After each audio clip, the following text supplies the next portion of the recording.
Dans cette vidéo, j'aimerais te parler d'un type de niche sur Amazon KDP qui est extrêmement sous-coté et du coup, comme son nom l'indique, sous-coté bien extrêmement puissant aussi, que ça soit si tu es débutant pour faire tes premiers 1000 € sur Amazon par exemple, beaucoup plus facilement qu'avec l'autre type de niche auquel on pense en général, mais également si tu es avancé et que tu es un peu bloqué sous un plafond de verre, si tu veux exploser tes revenus, c'est avec ce type de niche que tu dois te confronter et donc on en parle dans cette vidéo. Donc il existe deux grands types de niches sur Amazon KDP, les niches qu'on va dire evergreen qui vendent toute l'année et les niches saisonnières qui vendent sur un ou plusieurs pics dans l'année, et c'est bien de ces niches dont on va parler dans cette vidéo. Donc dans cette vidéo, on va parler des niches saisonnières sur Amazon KDP, avantages, inconvénients, pourquoi tu dois te lancer dedans, y compris si tu es débutant et aussi avancé, et enfin je te donnerai 10 clés pour réussir avec les niches saisonnières. C'est parti. Alors si tu es complètement nouveau sur cette chaîne, je m'appelle Nicolas Rocher, je fais du business Amazon KDP, c'est-à-dire de l'auto-édition sur Amazon. C'est très simple, je publie des livres en ligne, ensuite Amazon s'occupe de tout le reste. Une fois que le client achète le livre, Amazon l'imprime, l'expédie, l'envoie à la demande au client et moi je touche une royalty. Donc c'est un business super simple puisque Amazon gère tout, mais hyper intéressant, hyper lucratif. J'ai vendu plus de 200 000 exemplaires depuis que j'ai commencé et j'accompagne des personnes à le faire. Si tu es aujourd'hui salarié ou indépendant, que tu n'as pas toute ta journée devant toi, que tu veux lancer un business en 1 à 2 heures par jour et générer des revenus passifs depuis chez toi, depuis ton ordi, et bien Amazon KDP c'est le business qu'il te faut. Donc si ça t'intéresse, abonne-toi à cette chaîne et c'est parti avec la vidéo.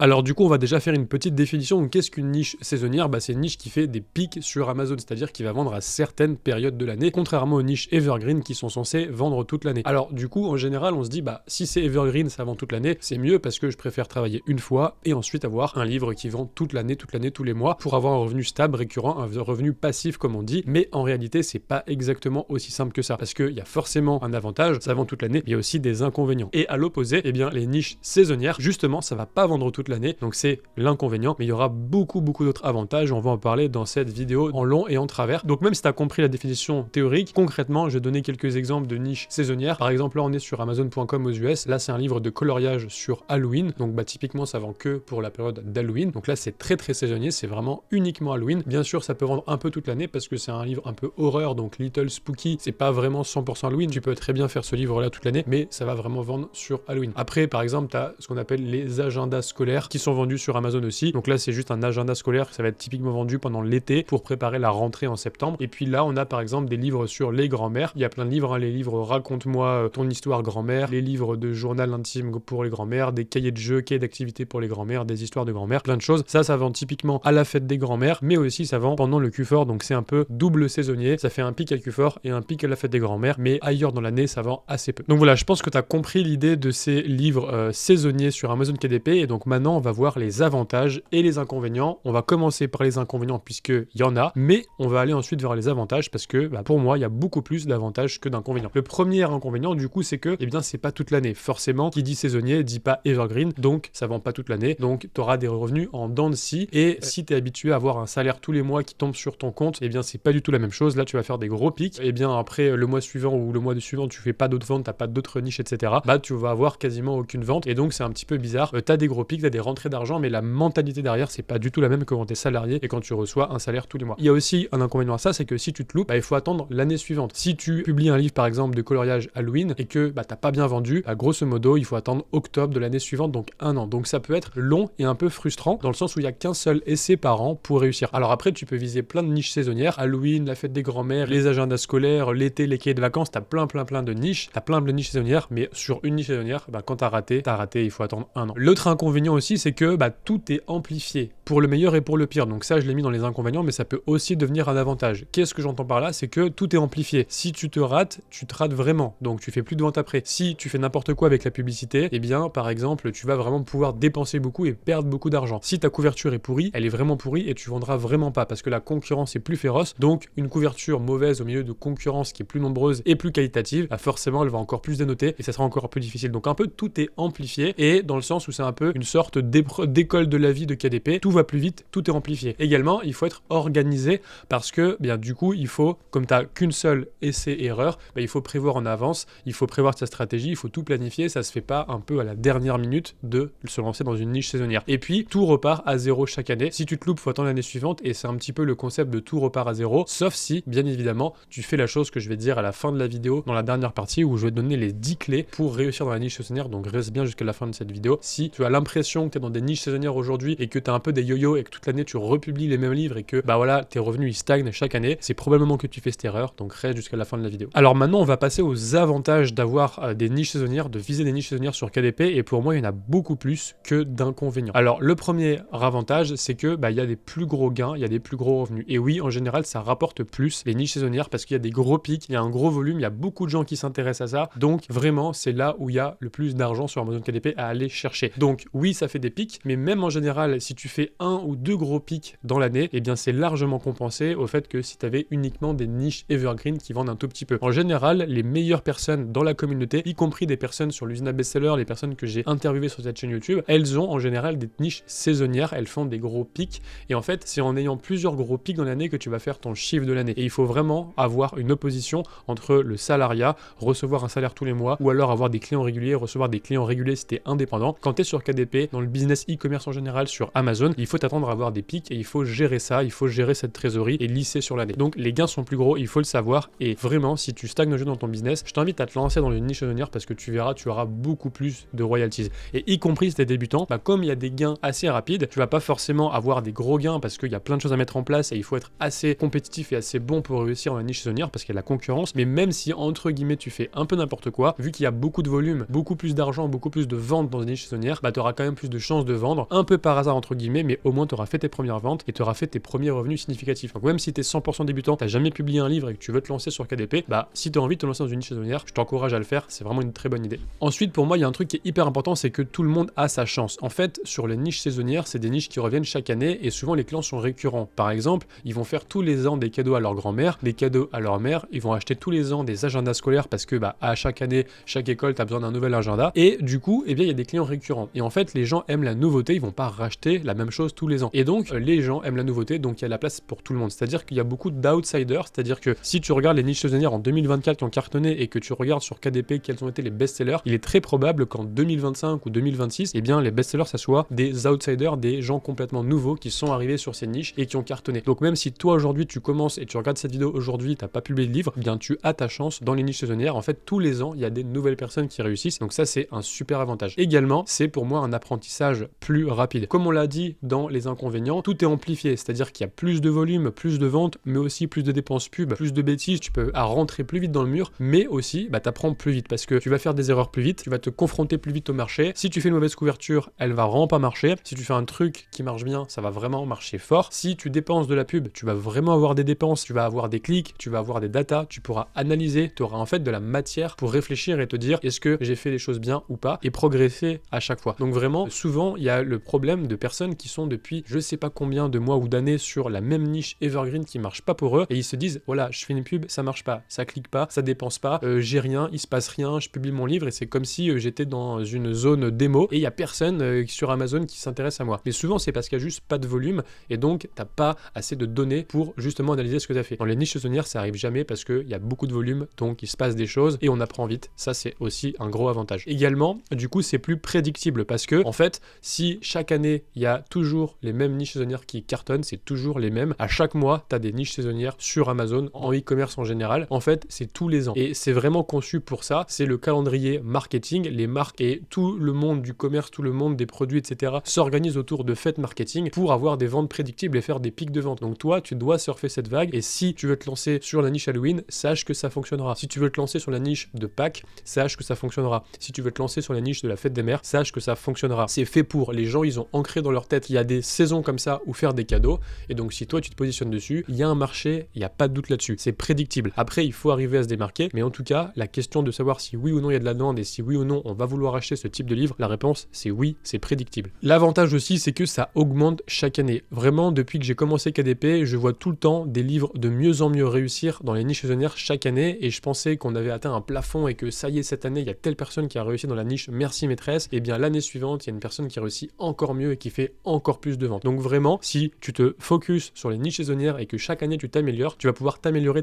et avoir ton revenu qui augmente vraiment chaque année. Alors que le problème avec les niches evergreen, c'est que parfois une niche evergreen elle va baisser un petit peu au cours du temps parce que son intérêt, on va moins s'intéresser à cette niche là. Donc vraiment les niches saisonnières ça cartonne tous les ans pareil et souvent de plus en plus, donc c'est prédictible et ça rejoint un peu le point précédent. Et également aussi dernier point un petit peu plus technique, mais on va dire que le taux de conversion est plus élevé. Pourquoi? Parce que quand les gens ils sont là là dans une vraie intention d'achat. Quand quelqu'un il tape agenda scolaire sur Amazon et que on est en août avant la rentrée, son intention c'est d'acheter un agenda scolaire. C'est pas juste de regarder. Alors que quand quelqu'un tape par exemple livre jeûne intermittent, il est peut-être en train de s'intéresser, peut-être qu'il achètera un peu plus tard, peut-être maintenant, etc. Donc la conversion est moins élevée. Et donc du coup, par exemple, notamment au niveau de la publicité, eh bien tu vas peut-être beaucoup plus dépenser, mais tu vas dépenser et faire des ventes, donc tu auras des ventes en retour et tu pourras optimiser. Encore une fois, tu auras plus de données. Donc les gens sont là pour acheter, ils sont pas là juste par curiosité, et donc le taux de conversion global, il est meilleur. Oui, il y a plus de dépenses, oui, il se passe plus de choses, mais il y a plus de ventes et au moins il se passe quelque chose. C'est vraiment ça qu'il faut retenir sur l'avantage des niches saisonnières. Alors maintenant, j'espère t'avoir convaincu que les niches saisonnières c'est super intéressant et peut-être même convaincu de te lancer dedans. Donc si t'es débutant, considère que au moins c'est un peu une école de la vie de KDP, il se passe des choses et tu vas apprendre et tu vas te frotter à la réalité, au marché. Donc lance-toi. Et si aujourd'hui tu as des bons résultats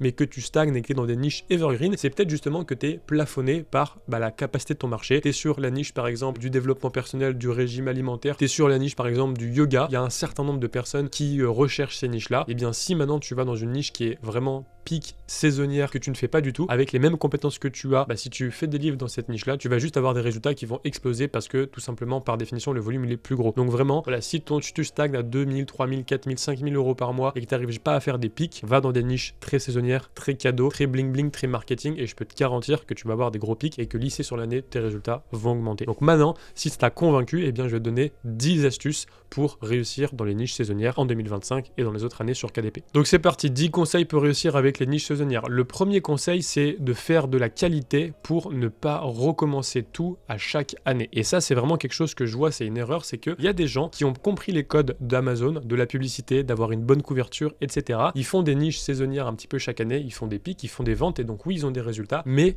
ils recommencent sans cesse chaque année. Pourquoi? Parce que leurs livres sont pourris à l'intérieur, c'est-à-dire que le contenu, la qualité du livre est mauvaise, l'emballage il est bon, la couverture est bon, la publicité est bonne, le marketing est bon, mais l'intérieur, le produit n'est pas bon. Donc déjà, tu respectes pas ton client, et en plus, tout simplement, tu dois toujours recommencer. En fait, faire un bon produit, respecter le client, faire de la qualité, c'est pas juste par être bon et être altruiste, c'est juste par pur capitalisme. Si tu veux que les gens achètent, rachètent, mettent des bons commentaires et que ton livre dure sur les années, il faut faire de la qualité. Et en fait, si tu fais ça, bien tu vas créer un livre saisonnier qui va faire un pic, et chaque année, il va faire un pic de plus en plus gros parce qu'il va s'installer, obtenir de plus en plus de commentaires. Toi, tu vas apprendre, tu auras juste à faire un peu une meilleure pub, etc. Et ton livre va toujours vendre, toujours vendre. Alors que si tu fais la même chose avec un livre mauvais, ton livre il va juste descendre, et donc du coup, l'année prochaine, tu vas devoir recréer un livre un peu similaire qui va redescendre, etc. Et j'en vois dans la communauté et même d'autres personnes hors de la communauté qui font ça depuis des années, qui ont toujours pas compris, qui font toujours un travail de ras d'égout comme j'appelle ça avec mon associé et qui n'ont pas compris que la qualité c'est important. Donc fais de la qualité, obtiens des bons commentaires et au lieu de faire des yo-yo comme ça avec des pics qui sont certes hauts mais qui sont quand même des yo-yo, tu feras des montagnes qui vont augmenter chaque année, donc des pics un peu plus hauts tout le temps parce que tu vas avoir un effet cumulé de la qualité que tu auras fait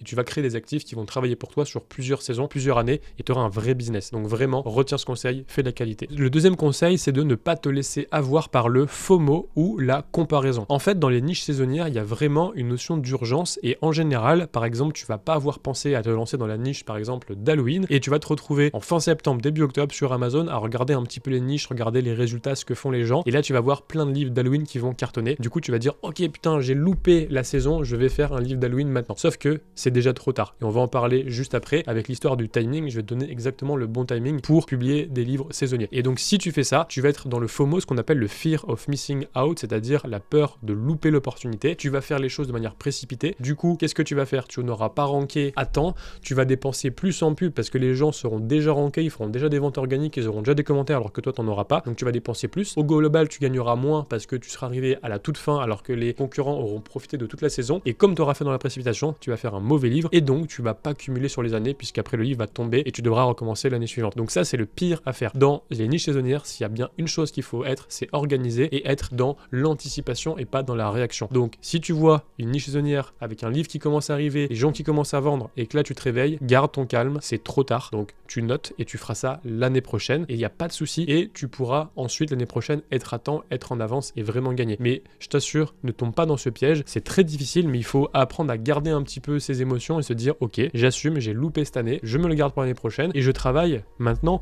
pour la niche saisonnière dans quelques mois. Et là, sur cette niche-là, je serai en avance. Faut vraiment garder son sang-froid parce que ça peut conduire aux pires erreurs. Et surtout, tu as le pied dans la porte, tu es dans l'engrenage comme ça, et tu es tout le temps en retard sur tes niches, et finalement, tu progresses jamais. Donc, maintenant, il faut prendre du recul, mettre à distance, accepter de perdre un peu pendant quelques mois, et te reposer, et être dans l'anticipation et pas dans la réaction. Et donc, du coup, ça revient au point numéro 3, il faut bosser ton timing de publication entre 70 et 80 jours avant le pic. Ça, c'est vraiment le timing idéal pour moi pour publier. En fait, si tu veux avoir le temps d'avoir un livre saisonnier qui rank, en général, le livre commence à vendre entre 45 et 60 jours avant la saison. Si par exemple, Halloween c'est le 30 octobre, ou 31 octobre, je sais plus, 30 octobre, eh bien, ça va commencer à vendre presque dès début septembre. Donc, dès début septembre, tu dois déjà avoir ton livre qui vend avec un peu de publicité. Donc, il faut que tu commences à publier en août. Donc, c'est pour ça, tu comptes le jour du pic. Donc, le jour du pic, c'est quelques jours à peine avant la saison, par exemple le 27 ou le 26 octobre, et tu comptes à peu près 70 à 80 jours de moins, et ça correspond en général au meilleur jour pour publier. Donc là, je t'ai donné l'exemple avec ce livre-là sur Amazon.com.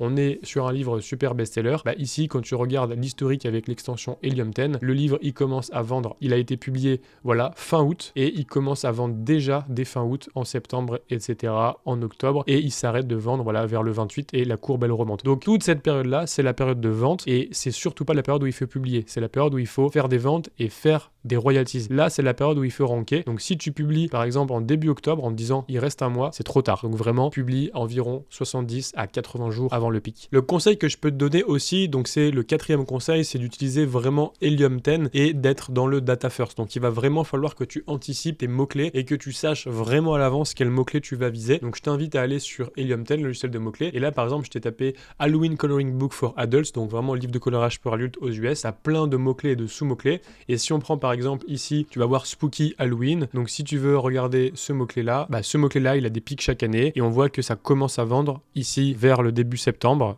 fin août. Ici, ça commence à vendre début septembre, fin août. Ici, ça commence à vendre. Voilà. Donc, vraiment, il faut que tu dises, ok, Spooky Halloween, je vais mettre ce mot-clé. Et donc, tu vas faire une recherche vraiment précise de mots-clés avec les dates à partir desquelles ces mots-clés vont commencer à faire du volume. Tu vas vraiment les mettre dans un Google Sheet et ensuite, tu vas lancer la publicité sur ces mots-clés au moment où ça va commencer, alors que tout le monde va être en réaction parce que les gens vont voir, ah tiens, il y a ce livre qui marche, ce livre qui marche. Après, ils vont attendre que les mots-clés aient du volume parce qu'ils n'auront pas utilisé cette extension et l'historique Helium 10. Ils auront utilisé juste l'outil Cerebro par exemple, et donc, eh bien, ils vont être en retard. Donc, toi, tu anticipes, tu regardes ce qui s'est passé sur les années passées et tu anticipes les mots-clés et tu te mets vraiment au début de la saison du mot-clé avec de la publicité mot-clé et tu vas avoir vraiment un avantage sur la concurrence. Le 5e conseil que je peux te donner pour profiter des niches saisonnières, c'est de te préparer à utiliser un budget pub important. Alors, j'ai pas dit de perdre de l'argent et d'être à perte, etc. Parce que sur la niche saisonnière, en fait, on n'est pas du tout dans une logique d'investissement pour le futur. On n'est pas en mode, je publie pendant 3, 4, 5 mois à perte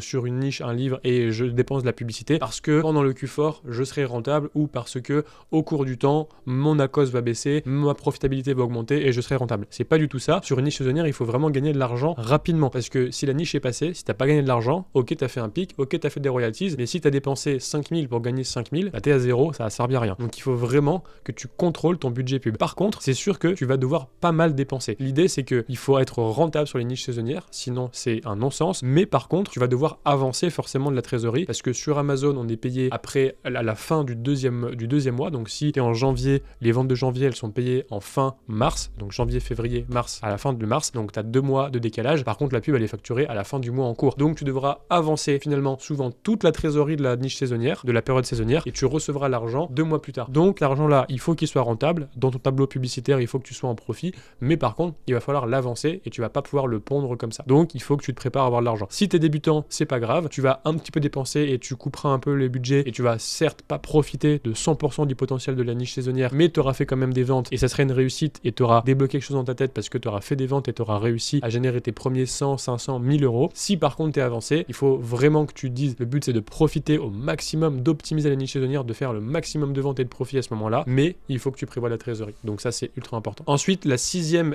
étape, le 6e conseil que je peux te donner, c'est sois créatif. En fait, dans la niche saisonnière, on a parlé du FOMO, le fait d'être dans le fear of missing out, de penser louper l'opportunité et de voir que les gens arrivent et commencent à faire des ventes et de stresser, de paniquer, d'être dans la réaction et de faire des bêtises. Ça, il faut pas le faire. Et aussi, il faut pas copier les autres parce que, en fait, comme j'ai dit, dans les niches saisonnières, eh bien, tout le monde peut réussir et les gens aiment la nouveauté. Et donc, Donc souvent, les meilleures ventes d'une niche saisonnière, c'est dans une niche saisonnière qu'on a vu et revu depuis 1 an, 2 ans, 3 ans, 5 ans, c'est toujours les mêmes, mais quelqu'un qui a réussi à disrupter son marché, qui a fait un truc tout nouveau dans cette niche. À l'époque, par exemple, sur la niche grand-mère, il y a eu l'époque grand-mère raconte-nous. Avant, il y avait juste des livres de grand-mère, des cadeaux, etc. Et puis ensuite, il y a eu le livre grand-mère raconte-moi ton histoire. Et ben là, à ce moment-là, ça a complètement cartonné. Ensuite, par exemple, là, tu vois, si on revient sur l'exemple d'Halloween, ce livre-là, pas celui-ci, c'est ce livre-là, voilà, Spooky Cute. En fait, il y a voilà, ça a été la mode des livres de coloriage pour adultes, mais de coloriage en fait de petits animaux mignons, de petits personnages d'Halloween mignons.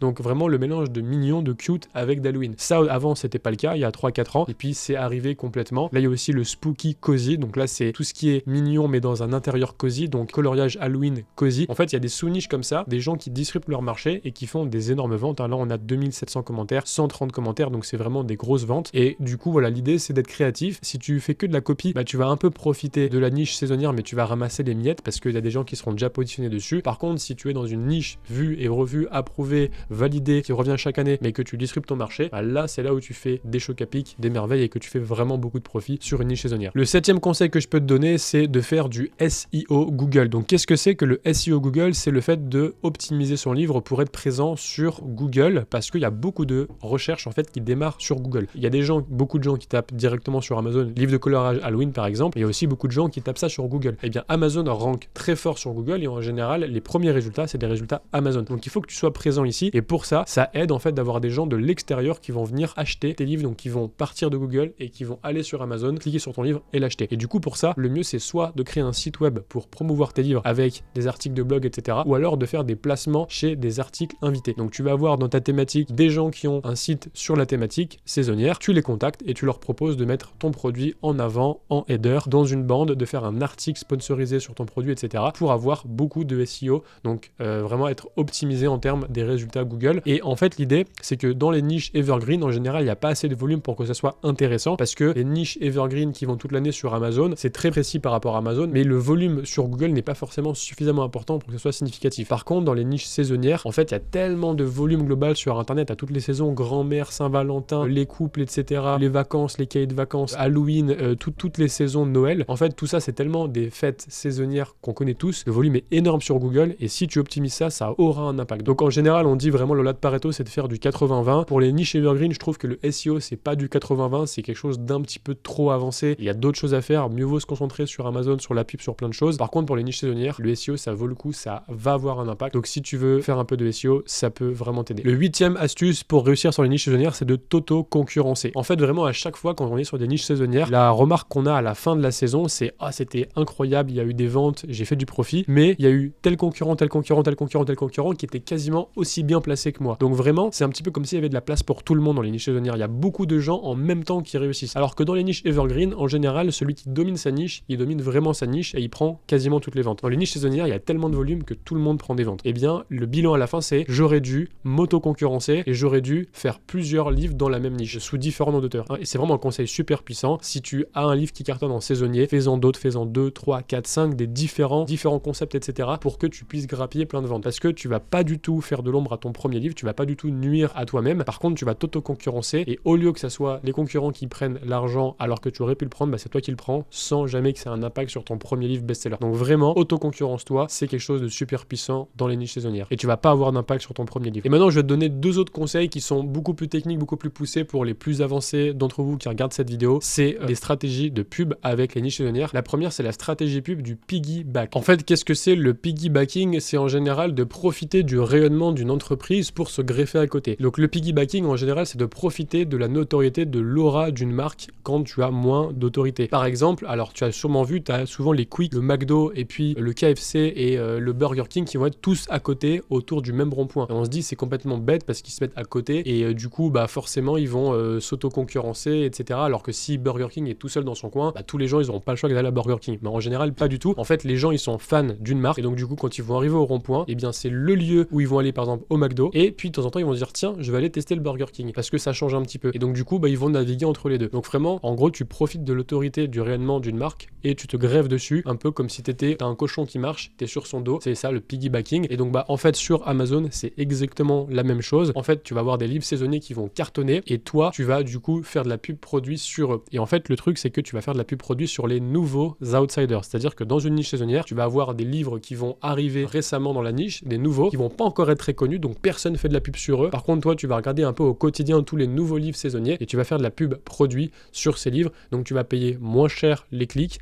et tu vas faire pas mal de ventes en te greffant sur eux. Donc avoir une stratégie de pub piggybacking, ça marche vraiment bien sur les niches saisonnières. Et enfin, le dixième conseil que je peux te donner, c'est d'avoir une stratégie publicitaire de domination. En gros, l'idée, c'est que tu vois, par exemple, sur cette page, quand je tape Halloween Coloring Book, j'ai une sponsor brand vidéo ici qui arrive ici. Donc là, je vois les 3 livres. Spooky Cutie, ça c'est toute la même collection. Ensuite, je descends, je vois le livre qui est ici en organique, je vois le livre qui est ici sûrement en sponsorisé pas loin. Et là, je vois encore une publicité vidéo. Donc en fait, ce livre, je l'ai vu littéralement quasiment de partout. Et du coup, ça s'appelle la stratégie de domination. Le but, c'est de multiplier tous les formats publicitaires. On va faire de la publicité mots-clés, la publicité produit, on va faire de la publicité vidéo, la publicité sponsor brand. En fait, on fait tous les types de publicité. Le but, c'est de saturer l'espace visuel et qu'on pense qu'à toi et que la personne, elle va cliquer, elle va aller voir les concurrents, mais au final, elle va t'acheter parce que c'est toi qu'elle a vu 10, 15, 20 fois, alors que les concurrents, elle les a vus qu'une fois. Donc vraiment, saturer l'espace visuel, c'est super important. C'est comme Coca-Cola, tu vas avoir une pub Coca dans le métro, ensuite tu vas avoir une pub Coca sur YouTube, puis tu vas arriver dans le restaurant et tu auras une ancienne Coca et puis un parasol Coca pour manger ta glace. Bon bah à la fin de la journée, tu t'achètes un Coca et Coca-Cola a gagné de l'argent parce qu'ils étaient partout et qu'ils ont saturé l'espace visuel. Donc ça, c'est ultra important. Dans les niches saisonnières, il y a beaucoup de concurrence, il y a beaucoup de volume, donc les gens, ils vont faire leur choix et ils font leur choix sur quelque chose qui est assez irrationnel. C'est juste, voilà, qui a occupé le plus d'espace dans leur esprit, c'est celui qu'ils auront vu le plus et donc ils vont acheter ce livre-là. Donc voilà, j'espère que ça t'a apporté pas mal de contenu. Je pense que c'était une vidéo dense, donc tu peux regarder à nouveau les 10 conseils pour réussir avec la niche saisonnière, les avantages et inconvénients, et vraiment, j'espère t'avoir convaincu de te lancer dedans. Ça va soit te faire gagner tes premiers 500, 1000 euros sur KDP, ou alors ça va peut-être te faire passer un plafond de verre si tu stagnes à 2, 3, 4 000 euros depuis pas mal de temps et que tu n'arrives pas à péter tout ça sur KDP. Si ça t'a plu, je t'invite à me laisser un like, un commentaire et à t'abonner à cette chaîne YouTube pour voir les prochaines vidéos. Et si tu es intéressé par le business KDP et que tu es débutant, ou en tout cas que tu as envie vraiment d'avoir des résultats significatifs, que tu stagnes et que voilà, tu n'arrives pas à t'en sortir seul, eh bien j'ai un programme d'accompagnement qui s'appelle l'usine à best-seller, dans lequel j'accompagne des personnes comme toi à te lancer sur Amazon KDP avec les bonnes stratégies, les bons codes et à créer leur premier best-seller. Le but, c'est de te créer un vrai complément de revenus, voir si tu veux aller plus loin, remplacer ton salaire. On a une équipe de coach qui est là pour valider ton avancée à chaque étape. Tu as une formation complète avec des exercices qui sont corrigés, une communauté. C'est un vrai accompagnement, c'est pas juste une formation en ligne, ça demande un investissement financier de ta part et c'est vraiment pour les gens sérieux qui veulent avoir des résultats. Si c'est ton cas, tu peux cliquer dans la description pour remplir ta candidature et si ta candidature et ton profil correspond aux personnes qu'on cherche, eh bien on te recontactera, tu pourras réserver un appel pour pouvoir tout simplement rejoindre l'usine à best-seller. Donc si ça t'intéresse, le lien est dans la description et sinon, bien je t'invite à voir les prochaines vidéos. Je te dis à la prochaine pour d'autres vidéos. Ciao.